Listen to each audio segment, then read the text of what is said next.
an unfair advantage. If you are a boy, you have to play on boys' teams. Transgender athletes in women's sports. Why is this an issue of such concern? The move by Tennessee lawmakers heating up this debate. Choosing between rent and food. Just part of the lawsuit filed against the state of Tennessee. The controversy cooking over SNAP benefits. Fanning the flames. The change in conditions fueling LA's inferno. Fox 17 News at 9 starts now. Middle Tennessee's only primetime news. This is Fox 17 News at 9, your Code Red station. And if you are a boy, you have to play on boys' teams. Trans women are women. New tonight, the U.S. House approving a ban on transgender athletes competing in women's sports. Now this as state lawmakers here in Tennessee put pressure on the NCAA to change its policy. Fox 17 News' Karen Aguilar live downtown at the state capitol with both sides of this controversial issue. This letter by the Tennessee House GOP to the NCAA claims they're trying to protect women in sports. Female athletes I spoke with tell me trans athletes create an unfair disadvantage for them, while trans athletes believe they deserve the same opportunities as biological women. Tennessee transgender athletes competing against biological female athletes. The NCAA's policy coming under fire from Tennessee lawmakers and some athletes like Macy Petty. She played volleyball at Lee University and before that, played against a trans athlete in high school. I was really confused at first, but just assumed that the rule makers would iron this out. This is obviously cheating, but I was wrong. Tuesday, I spoke to her on Zoom before she got on a flight to Nashville to protest at the NCAA's convention. The NCAA does have a responsibility as the governing athletic body to protect female athletes, but instead they've put us on the back burner. The NCAA does have rules for trans athletes.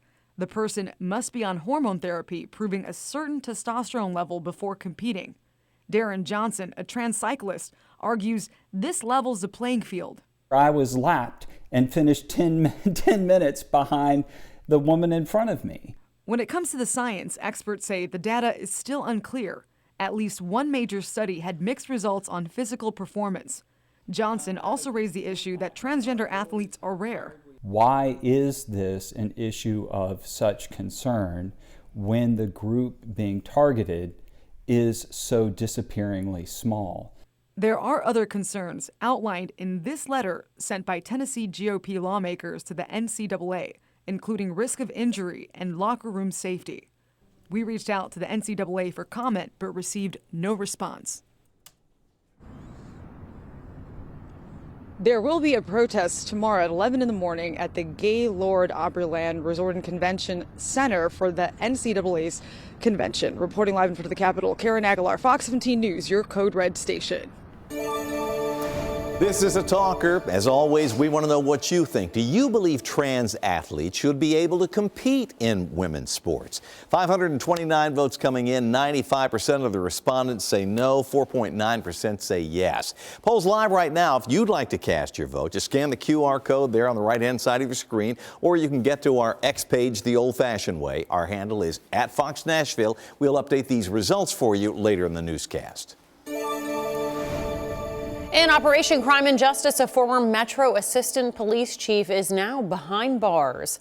Rutherford County deputies arrested John Sirachi. The 87-year-old faces reckless homicide charges in last week's death of his wife. Right now, he's behind bars on a $700,000 bond.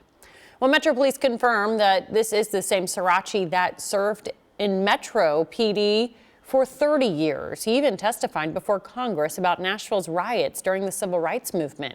He retired in 1992 after reaching the rank of assistant chief over the technology department. He's now set to be in court February 24th.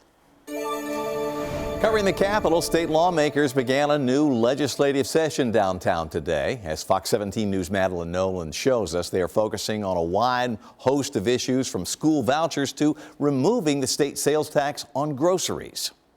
One of the second bills filed comes straight from Democratic Representative Afton Bain right here in Davidson County, and it has everything to do with how much you would pay on your grocery bill. House Bill 2 would abolish Tennessee's 4% sales tax on groceries, and Bain proposed a similar bill just last year during last year's session.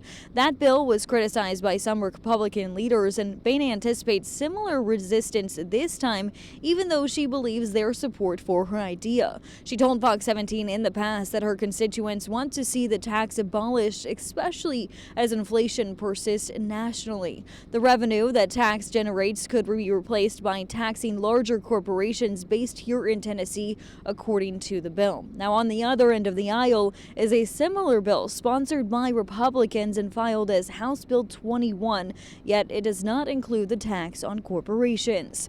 This is something that we will continue to follow, as it is expected to hit the floor soon after committee selections as well as rule changes take place this week. In Nashville, I'm Madeline Nolan, Fox 17 News, your Code Red station. And we will be tracking all the important issues for you in this legislative session. Be sure to look for updates both on air and online at fox17.com. Now to crisis in the classroom. School vouchers, a top priority for Governor Bill Lee during Tennessee's legislative session. Well, the governor's plan would allow parents to use public money for private school tuition. Supporters say it's all about choice. Critics say the plan robs our public schools. These critics made their voices heard across Tennessee tonight. The group Stop the Scam held demonstrations in several cities, including Clarksville. Our schools are underfunded, grossly underfunded right now, so I can't imagine what will happen if this bill passes, and it's going to hurt some of the most marginalized people in Montgomery County. The state did a pilot program on school vouchers. While the program showed high parental satisfaction, it showed mixed results on standardized testing. Parents, teachers, and students show up in force at the Metro School Board meeting tonight. They're lobbying to have their charter schools operating ticket renewed.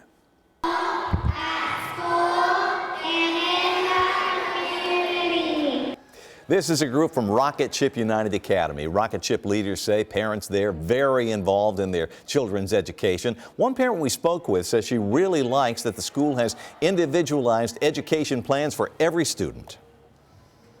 I know MMPS asks for traditional schools, but in this case, I have been through the traditional schools and the charter schools, and I can really tell the difference as in the staff member, like reaching out and always communicating with me and always having the open door policy or allowing me as a parent to be in each step of the way of my child's academic growth. Now, several people from Rocket Ship took part in the public comment session for the board tonight, after which the board voted to renew Rocket Ship's charter. Crisis in the Classroom is our ongoing commitment to you, our viewers, to expose problems in schools and to look for solutions. If you have a story you'd like to see us cover, tell us about it in an email. Send that to news@fox17.com, or if you like, you can phone our tip line. You see the number on the bottom of the screen, 615-266-4149. Pretty uneventful week playing out. Nice break. Yeah, so far. Every time I say that, though, I feel like I jinx us. I know, there's uneventful's like good, though, after what we've been through. Yeah. The newsroom rule. I know. No, it hasn't been too bad. In fact, today we reached 50 degrees this afternoon. I'll take it. Shoot, yeah. Yeah, I'll take it too. That makes two of us. For January. We'll see a couple more 50s later this week. We do drop back tonight. There's a front coming through, and that's going to drop temperatures into the teens again for the early morning hours. We hit 18 this morning, and I think we're going to be near that again. 34, our current temperature under a clear sky and light winds giving way to a cold night, but a gorgeous full moon or near full moon. Was full yesterday, but it still appears full this evening in the sky. Radar is quiet for us as well as we head through the overnight. A flurry or two may be possible toward the plateau, but nothing to be too concerned about. Temperatures overnight should be around 17 here in Nashville and Murfreesboro, Cookeville right around 16, Clarksville around 16, Columbia looking at about 20 degrees to start the morning hours. We are looking dry as well all the way through Friday afternoon. We get into Friday night, midnight into early Saturday, and rain develops for us here. Our next weather system is mainly just that. It will be rain, but on the back side of it, as cold air begins to march in, we may find a few light snow showers, but this isn't going to be something that we're too concerned with. We'll walk you through the timing. We'll talk too about an Arctic cold blast headed our way for next week. That'll in your Fox 17 Code Red forecast. Thank you, Katie. Also, we have the norovirus is making the rounds right now. A doctor shares the best ways to protect yourself and your family. And the clock is ticking on TikTok. What could save the social media app from an American ban? And do you think the process on the state's end can be more efficient? I do believe so. New tonight, the state of Tennessee facing a lawsuit over delays in SNAP benefits, the food assistance program, a Nashville nonprofit, the contributor, and several residents across the area filing a suit against the commissioner of the Department of Human Services. Fox 17 News' Johnny Maffey has the latest after going through this lawsuit and hearing from the people impacted. 11 residents and the contributor are suing the state trying to get more timely SNAP benefits that they say they qualify for, and they say that's not happening right now. In the 83-page lawsuit, the plaintiffs claim the state is in violation of federal law due to persistently and systematically failing to determine eligibility of SNAP benefits reliably or on time. The suit states federal law requires state agencies to administer SNAP in a manner that ensures applicants and enrollees receive accurate determinations of their eligibility promptly. One person suing is a mother in Davidson County. In documents obtained by Fox 17, we found claims that the wrongful denial of SNAP benefits led to her choosing to buy her son food over paying rent, and she was later evicted. Not suing for monetary damages, but efficiency. When you encounter unnecessary delays or confusion in the process, it can really just upend your day or week. Will Connolly is the executive director of The Contributor, the nonprofit suing the state. Connolly's group sells newspapers to people who then sell them for a profit. They work hands-on with people who are homeless. We have staff that spend a lot of time just navigating those delays and could be doing other things to support people. Will Compton works with Open Table Nashville. He meets people where they're at, trying to connect them to resources like SNAP. It can definitely be challenging. Sometimes there's not really a lot of notice as to when the phone interview is going to come in, so you just kind of need to be ready. Compton tells us there are certain qualifications like being homeless or having no income that are supposed to expedite the process. Getting your EBT card should be about a 7-day process, but it's usually quite a bit longer than that. We reached out to Commissioner Clarence Carter's office this morning requesting an interview or response and followed up throughout the day. We have not yet heard back. Both Open Table and the contributor say it's so important to get these benefits in a timely manner to the families, homeless population, everyone else that benefits them, to make everything else less challenging. We do have that full lawsuit right on our website, fox17.com. In Nashville, Johnny Maffey, Fox 17 News, your Code Red station. In health news, norovirus continues to spread across the country. It's a nasty stomach bug that causes vomiting, diarrhea, and nausea, and most household cleaners won't kill the virus. In the U.S., as of August 1st, there have been nearly 500 norovirus outbreaks in the states that report that data. There were 363 outbreaks reported by those same states this time last year. Basically, any place that people aggregate in close quarters, they're going to be especially at risk. Dr. Sanjay Gupta says norovirus can survive on surfaces for long periods, and many common household cleaners and even hand sanitizers can't kill it. They may say, for example, that they are 99.9% effective, like this does, against viruses and bacteria, but it turns out that norovirus is often in that 0.1%. Gupta says it has to do with the virus's makeup. It's a tough protein protective coating, which makes it harder for cleaners to penetrate. He says companies do make products that kill norovirus, but you have to check the label to see if it's included, or you can make your own. By mixing bleach with water, 3/4 of a cup of bleach per gallon of water. Now, if you don't want to use bleach, for example, on your countertops, you can try a disinfectant that contains hydrogen peroxide instead. Norovirus can also survive temperatures up to 145 degrees. So if you're disinfecting carpet, experts recommend steam cleaning for 5 minutes at 175 degrees, and the same for laundry. Use hot water on the longest cycle and dry at the highest heat setting. Now, Dr. Gupta says to remember always wash your hands with soap and water. He says the act of scrubbing can help to wash away any virus. All right, a warm up, a melt, and one of the same tomorrow. Predictable, at least a little. Yeah. We'll have a little more snow melt. The sun will be out. We'll be just above freezing for tomorrow, but it's going to be close. We're hugging that line. Yeah, we are looking at a cool down on the way for tomorrow, but a bigger warm up on the way by the end of the week. So the good news is that snow will be gone for those that are ready for it to be on its way. Interesting fact here. Yes, it is January. Yes, it is the coldest month of the year. But we are in a stretch right now, the coldest first 2 weeks of a year since 2018. A lot of times in January, we will have these little spurts of 60-degree weather, sometimes 70-degree weather, and usually severe weather follows. So that is good. We're not dealing with that. But the cold weather just does not want to let go of its grip. And so the result is the coldest weather or coldest start of the year that we've had for several years. Temperature tomorrow morning around 27 degrees. We're up to about 36 with sunshine as we head through the afternoon hours. Overnight tonight, I mentioned the potential for a flurry or two as this front works its way through the area. So this is right around 11 o'clock. This is the front that's pushing through here with a little bit of cloud cover.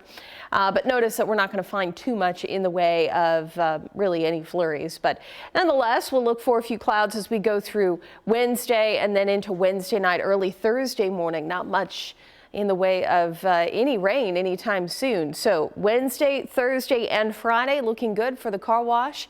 As we get into Friday night, this is going to be late after sundown. We will see the shower chances begin to go up. So I think you're still looking good for even Friday. So our weekend rain is going to be the next weather maker that we are watching here. Temperatures in the 50s. A few light snow showers will be possible on the backside of this system. This is one of those classics where the cold air is trying to catch the moisture. Typically, we will find all of that rain to clear before the cold air can catch up. And I don't really see anything too different with this play out here, but we may find a few light snow showers out toward the plateau. As we take you through Friday night, we could see some showers as early as 9, 10, 11 p.m.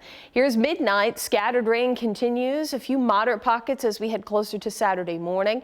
As we head into Saturday late morning, early afternoon, we'll continue to see some light showers, but I think the bulk of the rain really is going to come through early in the morning on Saturday. Saturday afternoon, here comes the cold air. You can see it starting to transition as it begins to pull out. So again, not expecting much in the way of impact as far as winter weather goes. We'll talk more about an Arctic blast that is headed our way for next week. That in your Fox 17 Code Red forecast. Get your screen time in now because TikTok's time left in the U.S. may be limited. I'm Atrell Nashar in Washington with a preview of what the next few days could bring.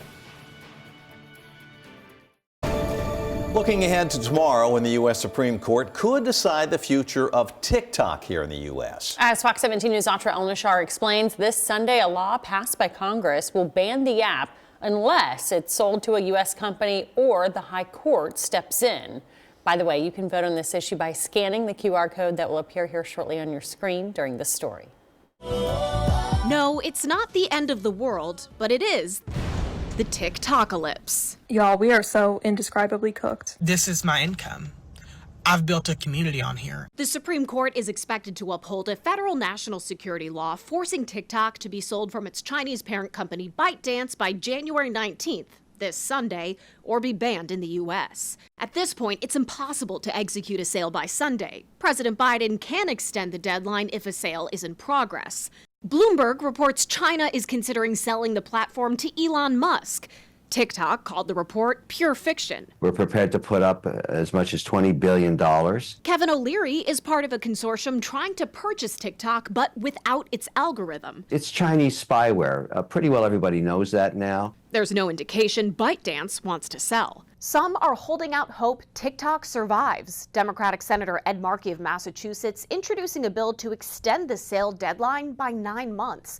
Markey, Republican Senator Rand Paul, and Democratic Congressman Ro Khanna, who represents Silicon Valley, write in a joint brief to the Supreme Court, if a page of history is worth a volume of logic, the TikTok ban is ripped from the darkest chapters for First Amendment rights in American history. Already, users are flocking to other Chinese-owned platforms like Lemon8, TikTok's sister app, and RedNote, but those could face the same fate as TikTok. You know, ride the wave of social media. If it goes away, find the next. Someone else will make a new app that we haven't heard of yet. Comedian and creator Matt Buechel is taking it all in stride. Seeing a Cybertruck in the wild is a real bummer. He does not support TikTok being banned, but with almost 400,000 followers on Instagram and steady work as a writer, he's not too worried. Others who solely rely on TikTok for income are panicking, some even talking about getting around the ban with private networks, even if it means breaking federal law.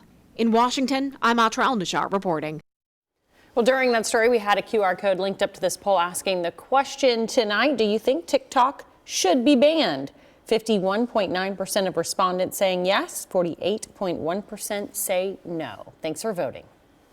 I'm Kayla Gaskins on Capitol Hill, where Trump's controversial pick for defense secretary faced tough questions during a Senate confirmation hearing. Coming up, we'll tell you how he addressed all of the criticisms against him. Plus, getting the attention of the medical community, the lesser-known virus now spiking in 4 states in the Midwest. Cold and flu cases are on the rise in our state. It's that time of year, but now there is a new virus out there to watch out for called HMPV. Dr. Christina Lanham with Murray Regional Medical Center is here to help us with more on that. If you will, tell us about where we are with the flu virus before we get into this new one. We are definitely in the middle of the respiratory illness seasonal occurrence of influenza. And since November, we have seen a dramatic increase in influenza in our emergency departments. Approximately 6 to 8% of the emergency department visits in this region are due to flu. That is the predominant virus we have seen, more so than COVID or RSV, and it follows seasonal trends. Sure, a lot of people have had the flu shot and some people haven't, but now we've got this new virus out there, HMPV. Tell us what this is and what we need to know about it. So this is a virus, human metapneumovirus, that has been around since 2001. And we see seasonal occurrences of that virus as well as influenza and the common cold. It acts very similar to the common cold. There's a good chance that people have had it in the past. Maybe even as much as 50% of coughs and colds are related to HMPV. But however, we test for these, and approximately 2% of people are actually testing positive for this right now. There are some hot spots in the United States, in the Midwest. There are some concerns coming from China because of some increased prevalence, but the United States doesn't have any reason to worry about that right now or have any worry for this becoming a pandemic. Well, I'm glad to hear about that. With this new virus that we're less familiar with, though, we learn from COVID, if it is located in one place, it doesn't take long for it to translate into illness in another part of the country with how, much we all travel. But this one's not really much more to worry about than the common cold, sounds like? I think we can take the same protection that we do for the common cold. That would be protecting yourself in crowded spaces, making sure you wash your hands, maybe covering your mouth and face if you have secretions, and definitely avoiding crowded spaces, perhaps wearing a mask as well. As far as the severity of the illness, it can cause illness in vulnerable patients, but largely it's associated with mild symptoms. Well, this is both good news and bad news. We hope people don't get it, but if they do, at least we're armed with the knowledge of what we need to do. Dr. Christina Lanham, Chief Medical Officer at Murray Regional Hospital in Columbia, thanks so much. Well, thank you. Covering the Capitol, Defense Secretary nominee Pete Hegseth facing tough questions from senators during his confirmation hearing. Fox 17 News' Kayla Gaskins with why some Democrats and Republicans say that he's not the right guy for the job. Pete Hegseth walked into Tuesday's Senate confirmation hearing, greeted with standing applause from the crowd. Veterans from all branches and generations showing up to support Trump's pick to lead DOD. USA! Perhaps the most controversial of Trump's cabinet picks, Hegseth presenting himself as a change leader who will restore the warrior ethos and rebuild the military. He's harshly criticized diversity, equity, and inclusion initiatives in the armed forces. Our standards will be high and they will be equal, not equitable.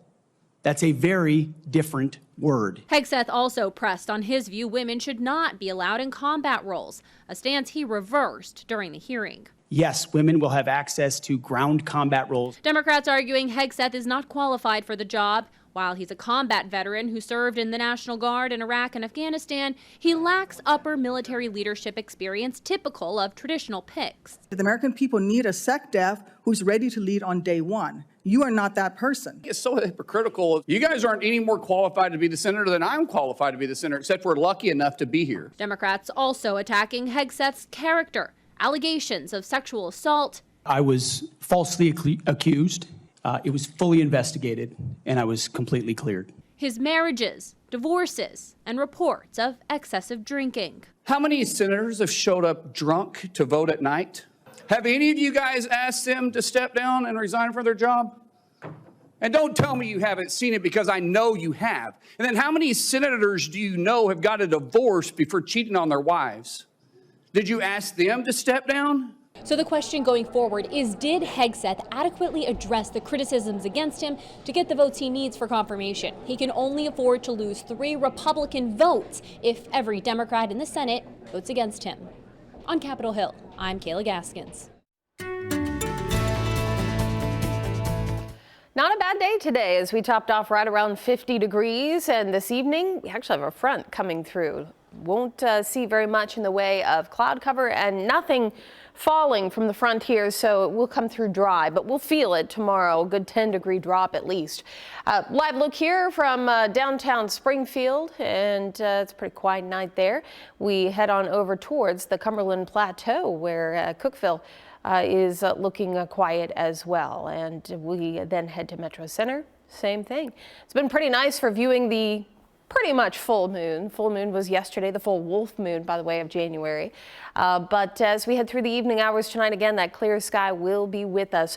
Brief drop in temperatures for tomorrow, but we've got a nice little warming trend on the way for Thursday, Friday, and Saturday. Highs in the 50s as we head towards the end of the week, but that will also introduce these rain chances. Beyond that, another big cold front coming in. Coldest air of the season here, with temperatures struggling to reach the 20s. We're going to be talking more about this Arctic blast, not only about these afternoon highs, the morning lows, and how cold the wind chills could feel. That's all coming up in your Fox 17 Code Red forecast. Thanks, Katie. Also ahead, speeding up the search for a new general manager, the Titans' first 2 in-person interviews. And from bad to worse, the conditions fanning the flames in L.A.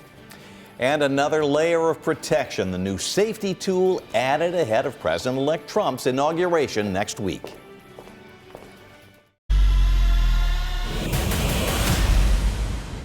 Tennessee Titans moving on to the second round of interviews for their general manager search. And after interviewing 10 different candidates last week, they've now narrowed it down to just 6. The team holding 2 in-person interviews today, the most recent being with Bills Director of Player Personnel, Terrence Gray. Gray is in his 3rd season in that role with Bills, but his 8th overall. He served as an assistant director in 2021, and before that was with the Vikings for 11 seasons as a college scout. The other in-person interview today was with Colts assistant GM Ed Dodds. Dodds is in his 8th season with Indianapolis, 22nd season in the NFL. Prior to joining the Colts, he also spent 10 seasons with the Seattle Seahawks. As far as those 4 other candidates go, here they are on your screen. Titans expected to hold in-person interviews with Mike Bergonzi with the Chiefs, Ian Cunningham with the Bears, John Spytek with the Bucs, and John Eric Sullivan with the Packers. Those interviews with those candidates are expected to be conducted in the coming days. Nashville Predators taking on the top team in the league tonight, the Las Vegas Golden Knights. And even though the Preds have certainly had their struggles this season, tonight the Preds came to play. So now they have won 3 of their last 5 games to start their new year. That's a pretty good start to 2025. Jill Jelnick, Fox 17 Sports, your Code Red station. Coming up, we're talking about the coldest air of the season, when it arrives and how long it'll stick around. Plus, a dangerous combination, the conditions making things worse for firefighters in L.A.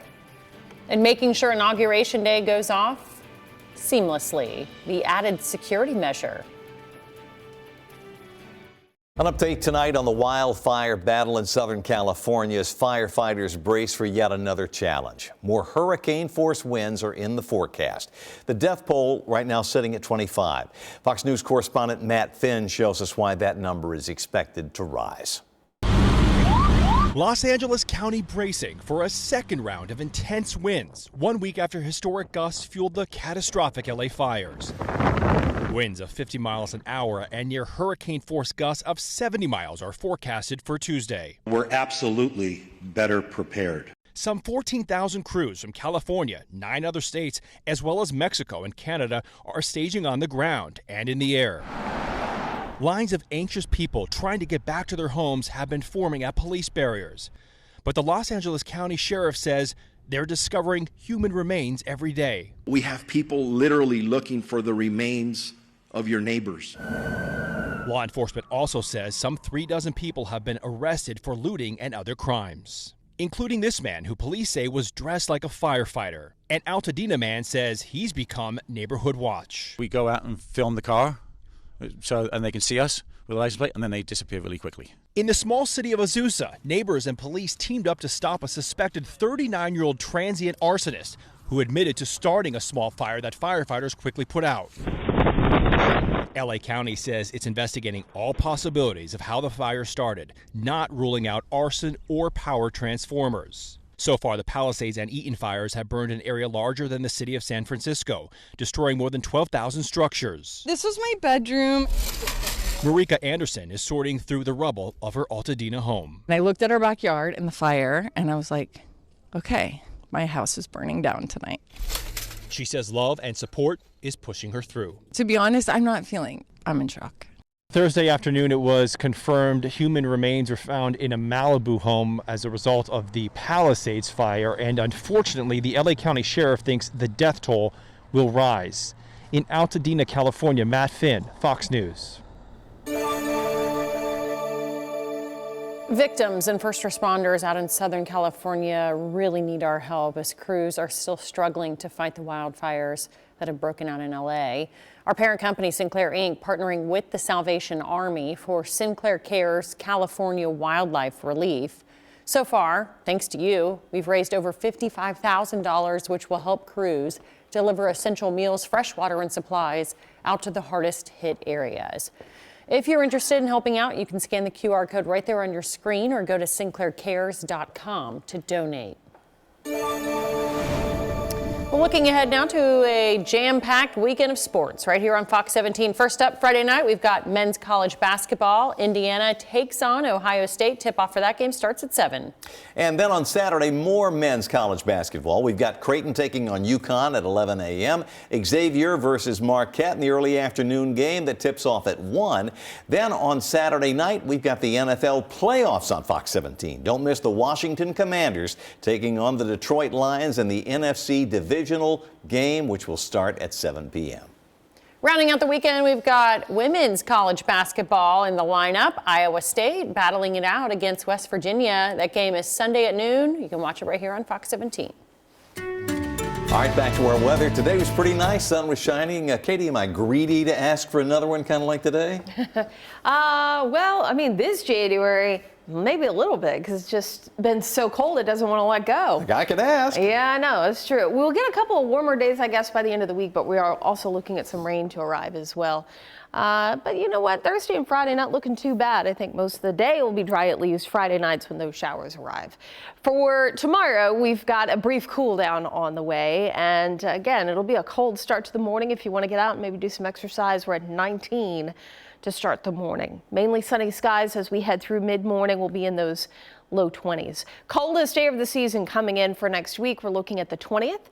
through the 23rd. So Monday to Wednesday of next week, with Arctic air just pouring into the middle of the U.S. and a lot of real estate. In fact, we'll be looking at those temperatures at least 20, if not 25 degrees below average. Every color that you see here, even this light blue, that is 32 degrees.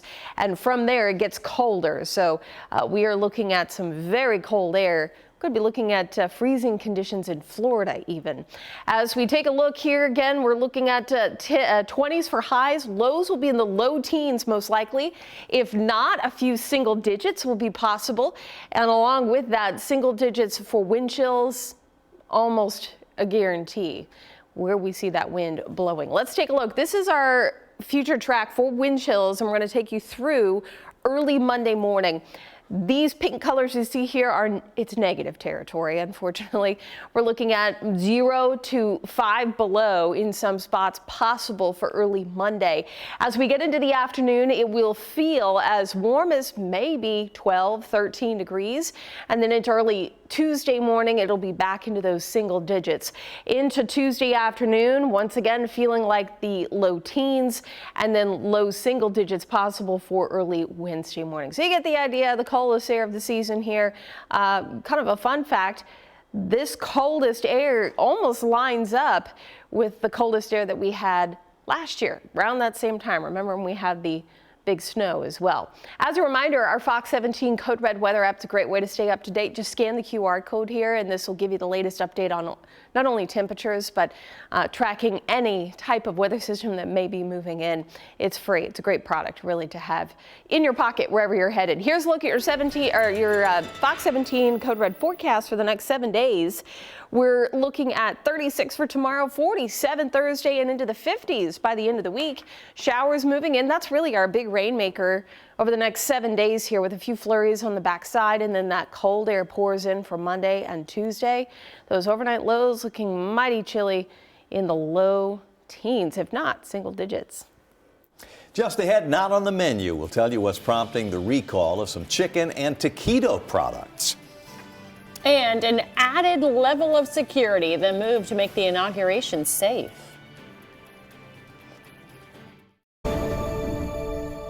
A recall alert to let you know about tonight for a popular frozen meal sold at Aldi. The company, Best Way Sandwiches, recalling about 25,000 pounds of chicken and cheese taquito products. It's because they may contain metal. They recalled the product to include best buy dates of July 3rd and September 25th of this year. If you happen to have these products, best to throw it out or return it to the store. In other consumer news, Starbucks has a new policy. If you aren't spending money, you can't hang out, at least not there. It's a full 180 on the coffee chain's policy of allowing people to linger, use the bathroom, whether they bought anything or not. These new policies collectively will include adding signs banning harassment, violence, threatening language, outside alcohol, smoking, and panhandling in their stores. Starbucks says this is a new code of conduct for customers, part of an effort to make their stores more hospitable. A peaceful transition of power, the extra layer of security being implemented at the inauguration.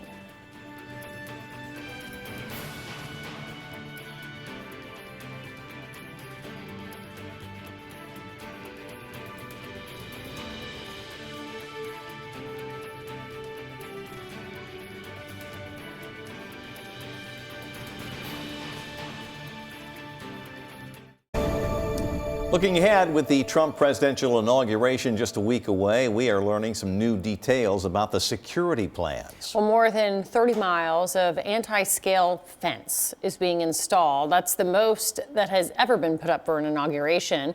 A lot of roads will be shut down, so organizers are encouraging people that are attending to use public transportation. The security force involved is going to be about 25,000 strong. While law enforcement prepares for some demonstrations, they do not expect any major problems.